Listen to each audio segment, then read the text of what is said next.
ఇదంతా మనం ఎందుకంటే వదులుకోవడం ఇష్టం లేక, తాళం చేయి వదలడం ఇష్టం లేక ఆడే నాటకం ఇది. కొడుకు తెలియదని కాదండి, ఇక్కడ కొడుకు మీద ఇంకా పెత్తనం చెయ్యాలి, వీళ్ళు కూర్చోవాలి. ఆ కోడలు చచ్చిపోతూ ఉంటుంది అక్కడ. ఎంతసేపు ఆయననా మనకెవరా, ఆవిడ గొడవ ఆవిడది, ఎప్పుడైనా ఏ ప్రశ్న గొడవ వెళ్ళిపోతుంది. ఎందుకు వస్తున్నాయండి ఇవన్నీ? 60 ఏళ్ళు దాటే వాళ్ళ పని తాళాలు వాళ్ళకి భారం ఇచ్చు కదండి, వాళ్ళ పని వాళ్ళని చేసుకోమనొచ్చు కదా. అబ్బే ఇంకా మనమే వెళ్ళక్కడ నేను చెప్పినట్టు వినాలి, నేను చెప్పినట్టు. దీన్ని అంతకీ పెట్టే పేరు ఏమిటంటే మనం మమకారం కాదమ్మా, నమస్కారం, అహంకారం. అది మన పెత్తనం చెల్లాలనే కాంక్ష. లేకపోతే వెనక్కి ఒక్క క్షణం చాలు వదిలేయడానికి. నీ పాటు నువ్వు పడరా అని చెప్పడమే ఎదిగిన కొడుక్కి. వాడు ఉద్యోగంలో సెటిల్ అవ్వని కాకపోని, పెళ్ళి అవ్వని కాకపోని, వాడిదే కూర్చుంది. మన ఊరికి తిరిగి గద్దాలు పట్టుకుని పెళ్లిళ్ళు చేస్తామంటే ఇక్కడ చేస్తే మాత్రం నిలబడుతుందా? ఉద్యోగంలో స్థిరపడు లేదా అడుగుతుంటావు పో అని చెప్పాలంటే. వాళ్ళు స్థిరపరచడం కోసం మనం ఎవరి కాళ్ళు పట్టుకోవాల్సిన పని లేదు. ఇక కాళ్ళు పట్టుకోవడం కూడా గడిచిపోతుంది, ఇప్పుడే గుండెపోటు వస్తుంది ఇక్కడ. ఇదే బాక్ష్యలాభ నిరపేక్ష అంటే. ఏ క్రియ నుంచి బయట నుంచి ఏ ప్రయోజనం ఆశించదు. మరి ఆశించకుండా ఎలా ఉండవద్దు. తుష్ట పరమార్థ దర్శనామృత రసలాభేన అన్యస్మాద్ అలం ప్రత్యయవా అన్నారు ఆచార్యబాబు. ఈ భగవద్గీత భాష్యం వినడం వల్ల ఆ పరమార్థాన్ని తెలుసుకోగలిగామనేటువంటి అమృత రసం మనకు వచ్చింది కదండి. అంతకంటే ఆనందం ఏదైనా ఉంటుందా? దాన్ని మన జీవితాల్లోకి అన్వయించుకుంటే దుఃఖం ఉంటుందా? నీకంట కన్నీరు వస్తుందా? ఈ ప్రసంగాలు విన్న 3 రోజులు విన్న వాళ్ళకి పిల్లలు పుడతారని కానీ, ఉద్యోగాలు వస్తాయని కానీ, పెళ్లిళ్ళు అవుతాయని కానీ, సంపదలు వస్తాయని కానీ నేను చెప్పనండి. జీవితాన్ని ఎదుర్కోగలిగే ధైర్యం వస్తుందని మాత్రం ఖచ్చితంగా చెబుతాను. ఏ విషయాన్నైనా ఎదుర్కోగలిగే ధైర్యం వస్తుంది, లేకపోతే నేను ఓడిపోయినట్టే లెక్క. అది మనకు కావాలంటే అక్కడ అది చెప్పారు ఆయన. కృష్ణ పరమార్థ దర్శనామృత రసలాభేన అన్యస్వాద అలం ప్రత్యయవా. పరమార్థాన్ని దర్శించగలిగాం, ఇంకేమిటి అన్యస్వాద అలం వేదనకి అయిపోయింది. ఈ స్థితికి మనం రాగలగాలి. ఒక రోజులో సాధ్యం కాదమ్మా, కానీ ఒక జన్మలో కూడా సాధ్యం కాదన్నది దయచేసి. సాధ్యమే. It is very much possible. We are not trying. నాకు కోపం వస్తే ఇంగ్లీష్ వస్తుంది అంటే. It is very much possible, we are not trying. అది సాధ్యమే, మనం చెయ్యడం లేదు. ఎందుకంటే దానికోసం ప్రయత్నిస్తే చాలా బంక వదులుకోవాలి. ఈ జిడ్డు మనకి చాలా అందంగా ఉంటుంది, ఆనందంగా ఉంది. ఈ జిడ్డు వదులుకోవడం ఇష్టం లేదు.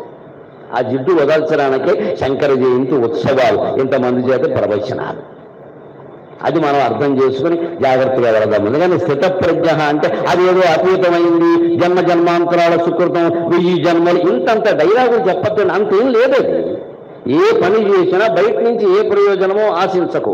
పరమార్థం తెలుస్తుందా లేదా, కార్యకర్తలు 10 రోజులో 12 రోజులో 20 రోజులో ఇన్ని ఉత్సవాలు చూస్తున్నారంటే సారాంశం ఇందాక విధుశేఖర భారతీ స్వామి ఒక్క మాటలో చెప్పేశారు. పరమాత్మ ఒక్కడే, ఆయన్నే అన్ని రూపాల్లో మనం దర్శిస్తున్నామనేది తెలుసుకోవడమే దీని సారాంశం. రెండో సారాంశం ఒక్క మొక్కలో చెప్పేశారు ఆయన.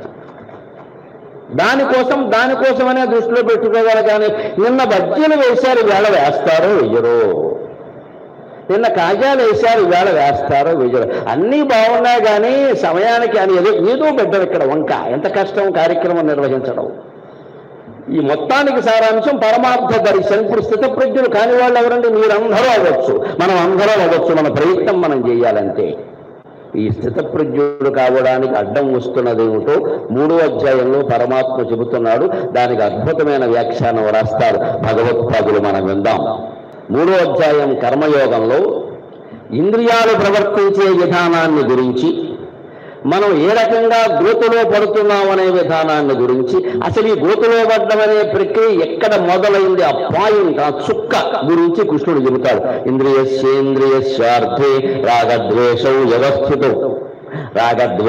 వ్యవస్థితౌ తయోర్న వశమాగచ్చేత్ తౌహ్యస్య పరిపంథినౌ. ఇది 3వ అధ్యాయంలోది, కర్మయోగంలోది. ఇంద్రియస్యార్థే, ఇంద్రియస్య అంటే త్వక్చక్షు శ్రోత్ర జిహ్వ ఘ్రాణాలు, కన్ను చెవి ముక్కు నాలుక చర్మం. ఇంద్రియార్థాలు అంటే శబ్దస్పర్శ రూపరసగంధాలు. సరిగ్గా కంటికి చర్మానికి స్పర్శ, చక్షు కంటికి రూపం, శ్రోత్ర చెవికి ఏదో శబ్దం ఇంపుగా ఉంటుంది, జిహ్వ నాలుగుకి ఏదో రుచి ఇష్టంగా ఉంటుంది, ఘ్రాణం ముక్కుకి సుగంధం ఇష్టంగా ఉంటుంది. అంటే ఇవి విషయాలు. ఇంద్రియార్థే, ఇంద్రియాలు ఇంద్రియార్థాల మీద దృష్టి పెడుతున్నాయి, ఆకర్షింపబడుతున్నాయి అంటే అర్థం ఏమిటయ్యా? రాగద్వేషం వ్యవస్థితం. అక్కడ రాగద్వేషాలు ఏర్పడుతున్నాయి, గమనించండి అన్నారు. రాగం అంటే ఇష్టం, ద్వేషం అంటే వ్యతిరేకత, అనిష్టం. అనిష్టం అనాలి, నిజానికి మనం అయిష్టం అంటాం కానీ అనిష్టం అనాలి, ఏదైనా ఒకటి.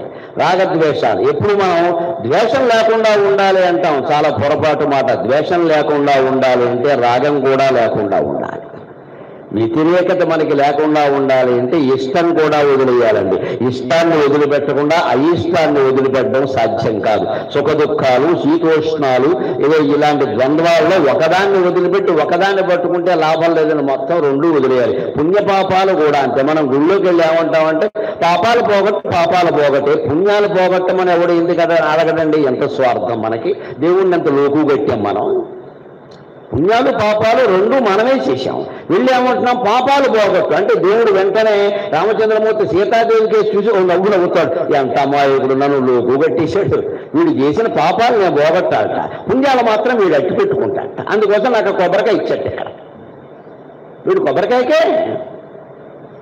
సరే, దీంట్లో మనం మహిమలు బాగా కల్పిస్తాం. ఆ గుడి చుట్టూ ఒక్కసారి తిరిగితే చాలు, రామా అని ఒక్కసారి అంటే చాలు, అబ్బా అయితే అనేద్దామని అందరూ కూడా రామా రామా అయిపోయి కూర్చుని చల్తా కుదిరి పని కదా. రామాయణం చదవాల్సిందే, రాముళ్ళ ఉండాల్సిందే, సీతలా ఉండాల్సిందే, సత్యానికి ధర్మానికి కట్టుబడి ఉండాల్సిందే. రామకోటి 1,000,000 సార్లు రాసినా ప్రయోజనం లేదు. రాముళ్ళ ఉండకపోతే, సీతలా ఉండకపోతే నన్ను మన్నింతురుగాక. మీరు చప్పట్లు కొట్టలేరు, మీకు ధైర్యం లేదు, మీకు ధైర్యం లేదు. అబ్బో రామకోట అంటా, మళ్ళీ అంటా. ఓ పుస్తకాలు కూర్చుని రాసేయడం ఇక్కడ, అవన్నీ పట్టుకొని స్తూపం కింద పెట్టడం ఇక్కడ, మా బోటిగాన్ని పిలవడం, ఆవిష్కరించమన్నాం. దేనికి ఇదంతా? రామకోట ఎవరు రాయాలంటే 70 ఏళ్ళు దాటిన వాళ్ళు రాయాలి. ఎందుకంటే కొడుకు కోడల కాపరంలో వేలు పెట్టకుండా కాలక్షేపం అయిపోయింది. 20 ఏళ్ళ వాడు 30 ఏళ్ళ వాడు రామకోట రాయడం ఏంటి పని లేకుండాను? చేయవలసిన పని చేయడం మానేసి రామకోట రాస్తావా? అది పెద్ద పుణ్యమా? చేసి సంపాదించే బ్లాక్ మనీ మాండు, ఇన్కమ్ ట్యాక్స్ కట్టడం చెయ్యడు, మానేస్తాడు, జిఎస్టీ కట్టడు, అన్ని మోసాలే, సరుకులన్నీ కలిపి రామకోట రాస్తాడు. రాము లోకుగా ఉన్నాడు మనకి. కర్మ మార్గం అందుకే ప్రమాదంలో పడేస్తుంది. శంకరాచార్య నుంచి నా వరకు మొత్తం చెబుతున్నది అది ప్రమాదం, ఇది చాలా ప్రమాదం. అది జ్ఞాన మార్గమే సరే. ఎందుకంటే దాని ద్వారా ఏమిటి అని మనం ఆలోచించడం మానేసి ఊళ్ళోకి వెళ్ళాం, రామకోట రాసేసాం, పూజ చేసేసాం, అయిపోయింది. దేనికి ఇదంతా దేనికి? ఈ కోట అంతా దేనికి? నువ్వు ఎన్నిసార్లు వస్తే ఏం ఉపయోగం? ఇక్కడ రాముళ్ళ ఉండలేదు నువ్వు, సీతలా ఉండలేదు నువ్వు, లక్ష్మణుల్లా సేవ చేయలేదు, భరతుల్లా త్యాగం చేయలేదు, శత్రుఘ్నుల్లాగా మాట్లాడకుండా, ఎటువంటి అహంకారము లేకుండా అన్నయ్యల ముగ్గురిని అనుసరించలేదు. మాండవిలాగా భరతుడు సింహాసనాన్ని త్యాగం చేస్తే భరతుడితో పాటుగా మాండవి కూడా నేల మీద పడుకుంది. మహాసాధ్వి 14 ఏళ్ళు. సీత ఎంతో, మాండవి అంతే. మనం చెప్పుకున్నావా? మాండవి అని పేరైనా మన అమ్మాయికి ఎవరికైనా పెట్టామా? అది ఏమిటో మనకెందుకని వదిలేశాం.